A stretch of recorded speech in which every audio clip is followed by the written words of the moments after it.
ఐటీలో ఎంట్రీ కావాలా? Training software engineer గా అజా కోడింగ్ ట్యూటర్ లో 2 వీక్స్ ట్రయల్ పీరియడ్ లో వెంటనే చేరండి. అల్లు అర్జున్ అరెస్టు పట్ల ఒక రకంగా మెగాస్టార్ చిరంజీవితో పాటు సినిమా ఇండస్ట్రీ అంతా నిర్ఘాంతపోయింది.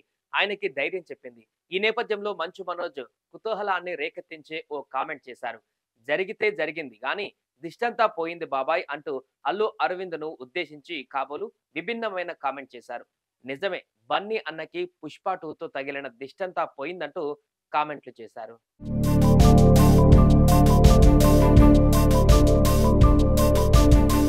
పుష్ప 1 కి సీక్వెల్ గా వచ్చిన పుష్ప 2లో అల్లు అర్జున్ ఈ స్థాయిలో తన నటన ప్రదర్శిస్తాడని ఎవరు ఊహించనే లేదు. అయితే సినిమా చూసిన తర్వాత ఒక్క తెలుగు రాష్ట్రాలే కాదు, ఏకంగా ఇండియా అంతా, ఆ మాటకొస్తే ప్రపంచమంతా బన్నీ యాక్టింగ్ చూసి ముక్కు మీద వేలేసుకుంది. నటన అంటే ఈ స్థాయిలో ఉంటుందా, ఇంతటి ఇన్వాల్వ్మెంట్ ఉంటుందా అనిపించేలా చేసింది. మొత్తానికి అల్లు అర్జున్ కు దిష్టి తగిలింది. ఊహించని ఆ సక్సెస్ ను ఎంజాయ్ చేస్తూ గడుపుతున్న ఆయనకు ఉన్నట్టుండి ఊహించని పరిణామం ఆయన అరెస్ట్. ఆ తర్వాత రిమాండ్ల ఆదేశాలు, ఆ తర్వాత ఇంటరిమ్ బెయిల్. అటు ఇటుగా 20 గంటల సేపు అల్లు అరవింద్ ఇంటి నుంచి దూరమయ్యారు. అందరినీ టెన్షన్ లోకి నెట్టేశారు. ఇక్కడ ఒక విషయం గమనించాల్సింది ఏంటంటే, అటు కుటుంబ సభ్యులు కావచ్చు, ఇటు కోట్లాది మంది ఆయన అభిమానులు కావచ్చు, ఆయనను అభిమానించే సినిమా నటీ నటులు కావచ్చు, ఓ తెలియని బాధను అనుభవిస్తే అటు అరెస్టు సమయంలోనూ, ఇటు పోలీస్ స్టేషన్లోనూ, కోర్టుకు తీసుకువెళ్లే సమయంలోనూ అల్లు అర్జున్ మాత్రం ఇసుమంత దిగులు కూడా కనిపించలేదు. చిరునవ్వు ఆయన ముఖాన్ని వదిలిపెట్టలేదు.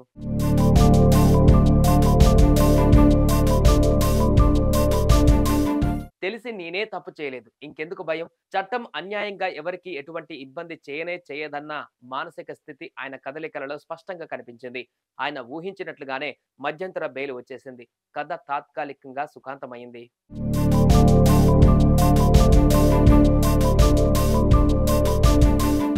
మరోవైపు బన్నీ అరెస్టు గురించి విని అటు బాలీవుడ్ తో పాటు ఇటు టాలీవుడ్, కోలీవుడ్ తో ఇతర ఫిలిం ఇండస్ట్రీ ప్రముఖులంతా దిగ్భ్రాంతికి లోనయ్యారు.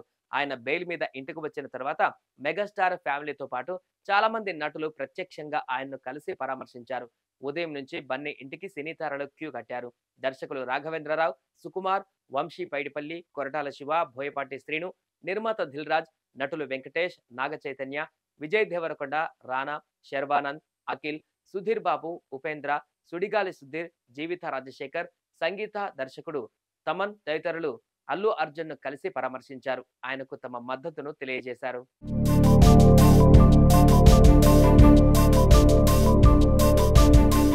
వీరందరికంటే భిన్నంగా మంచు మనోజ్ విభిన్నంగా స్పందించారు.